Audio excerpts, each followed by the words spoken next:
Hello and welcome back to SportsZone. I'm joined by Justin. This is our yet to be named college basketball segment. That's right, we don't have a name. Regular season play is wrapped up in college basketball, so we're sort of getting into conference tournament play. But before we talk about that, I think we'll address probably the biggest news to come out of college basketball this entire season, and that was the results of an FBI report that several top players at universities currently and several players who have moved on to the NBA receiving sums of money to play at their respective universities. Sean Miller and DeAndre Ayton, probably the two most implicated as a result of this sort of probe. But Justin, do you think, I guess initially, do you think this is surprising that these athletes are being paid? And if anything, what should the NCAA do with this like news that's broken? Well, to answer your first question, no. I think everybody, especially in college basketball, knows that these kids have been getting paid for however long, at least since the 90s. At least since the 90s. I don't know about the 80s and before that, but at least, I mean, I think it's hard to, yes, the scholarship and stuff is great, but when you're like pulling a kid from like, say, a Compton or a really poor neighborhood, and all you get them is a college scholarship, and you're like, well, you come up to Ann Arbor, and you'll have no spending money, and you're only going to be on campus for the first half. You're only going to be on campus for fall semester. Second semester, you're going to be in the tournament, and then you're going to declare. But during fall semester, you have no money to spend because you're not coming from an area where your parents can just give you money, and you're not allowed to work. So, of course, I'm going to take money. I mean, it's just something that makes sense. Do I think it's a big deal? No. Do I think college athletes should be paid? I think it's more of, because I don't know how you could pay like a school like ours comparatively to a school like, say, Michigan State. I think students should be allowed to use their likeness. I don't see why Johnny Manziel or Miles Bridges can't sell autographs and, have people pay for their autographs. I feel like that has nothing to do with pay for play. It's my brand. Right. I can make a t-shirt company. Like, I can make a t-shirt company, put my name on it and sell it, and I'm not getting in trouble. What was your second question? I'm sorry. What do you think the NCAA, NBA, do you think this will cause any big changes in the rules, or do you think it'll kind of just ripple away? I don't think it will cause any changes as currently constituted. I think if we hear like a Coach K or other coaches predominantly like, say, Roy Williams get implicated or suggested to be implicated, I think it will tend to go that way. I think it's still kind of early. Hopefully, this cause the NBA to change their one and done rule, kind of have a go to high school, go to college type of thing. And hopefully they could also do like what college baseball and college hockey do, where you can have an agent. It's not illegal for you to be a college student playing those two sports to have an agent. So I think football players, basketball players should be able to have an agent. And I don't get why you can't be drafted like you are in baseball, like in, say, the second round if you're a sophomore but you don't go. As long as you don't go, I don't see why you shouldn't lose your eligibility. I don't see the NCAA doing that because when have they done anything right ever? I don't know. I don't know. They still haven't even figured out what they're doing with the whole Michigan State Larry Nassar thing, which I think is should be at the forefront of the conversation more so than this. Granted, the FBI is involved with this, but that's a totally different but extremely worse issue than Miles Bridges getting $40 for a dinner, which he had to then donate to charity. But that's a different story. So yeah, I think it's much ado about nothing. I think the Under Armour shoe deal type stuff is more of the criminal aspect. I think the Sean Miller paying DeAndre Ayton is more of a, or allegedly paying DeAndre Ayton is more of just how you recruit players in the system, because I don't know how DeAndre Ayton would pick Duke over, say, Arizona without, an incentive. I'm pretty sure that's been going on for years. And I think we're going to see more stuff come out as the months and probably years to follow, because I'm sure this is going to take a while to unravel.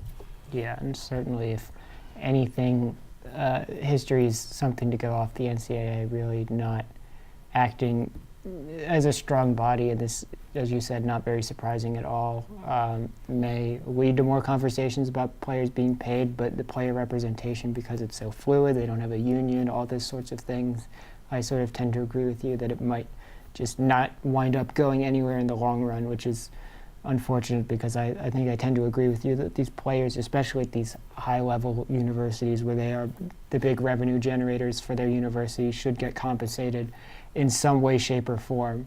But transitioning from all that controversy and scandal off the court to play on the court, another sort of questionable thing.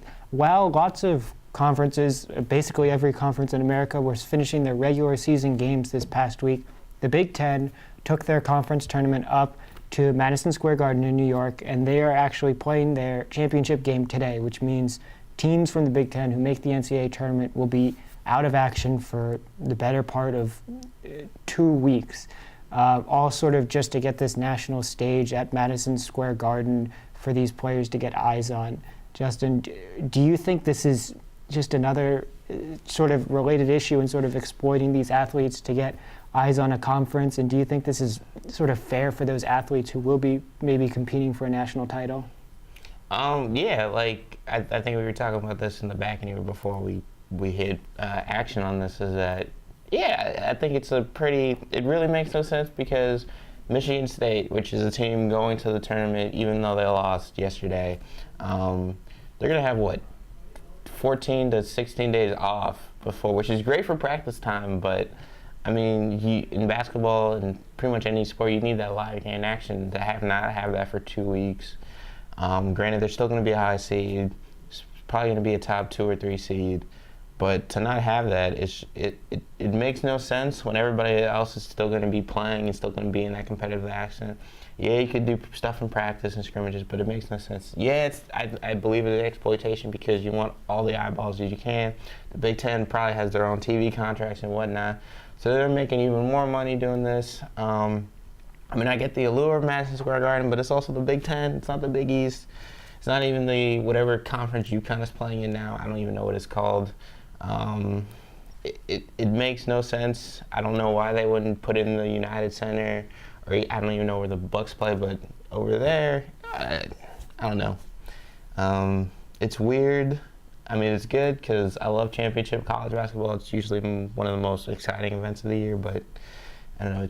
It's weird. I think we both agree it's a weird, odd, somewhat stupid thing to do.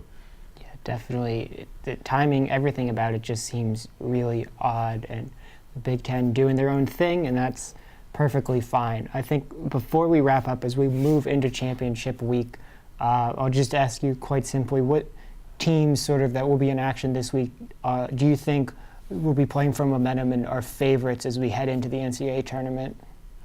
Heading into the NCAA tournament, I think it'll be interesting to see what Oklahoma does because they've been struggling so much of late.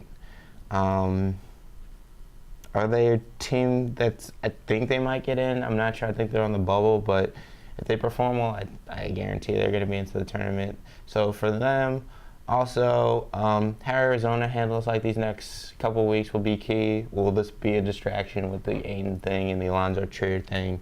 And the Sean Miller thing, of course, because I think they're one of the best teams in the country and have a chance to win it all. But will this be a distraction? We will see. And then you got the two powerhouses in Duke and North Carolina. Both teams I think, can win it all, but also at the same time have extreme flaws.